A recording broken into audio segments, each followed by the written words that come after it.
ఆరోగ్య శాఖ మంత్రి శ్రీ సత్యకుమార్ యొక్క జన్మదినాన్ని ఓడిసి మండల కేంద్రం అంబేద్కర్ కూడలిలో ఘనంగా నిర్వహించుకోవడం జరిగింది. సత్యకుమార్ గారు చాలా కింద స్థాయి నుంచి వచ్చినటువంటి కార్యకర్త.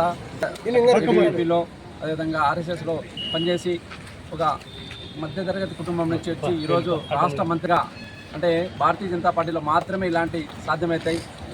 ఎటువంటి కుటుంబ నేపథ్యం లేకుండా, ఎటువంటి రాజకీయ వారసత్వం లేకుండా ఈరోజు భారతీయ జనతా పార్టీలో ఒక మంత్రిగా కాగలనంటే కేవలం అది భారతీయ జనతా పార్టీ కార్యకర్తగా సాధ్యమవుతుంది. భారతీయ జనతా పార్టీ కార్యకర్తలకి అవకాశాలు దక్కుతాయి. కాబట్టి రాబోయే రోజుల్లో కూడా ప్రజలందరూ కూడా భారతీయ జనతా పార్టీలో చేరాలని చెప్పి సత్యకుమార్ లాంటి వారిని ఆరంభించుకొని భారతీయ జనతా పార్టీలో చేరి ముందుకు పోవాలని చెప్పి ఈ సందర్భంగా కోరుకుంటున్నాం. ఈ యొక్క సత్యకుమారికి మంచి ఆరోగ్యం, ఐశ్వర్యము ఇవ్వాలని చెప్పి ఆ భగవంతుని సందర్భంగా ప్రార్థిస్తూ భారతీయ జనతా పార్టీ సభ్యులుగా అందరూ చేరాలని 8800002024కు మిస్డ్ భారతీయ జనతా పార్టీలో సభ్యులు చేరి ఈ యొక్క దేశాన్ని బలోపేతం చేయాలని చెప్పి ఈ సందర్భంగా ప్రజలందరూ కూడా విజ్ఞప్తి చేస్తున్నాం.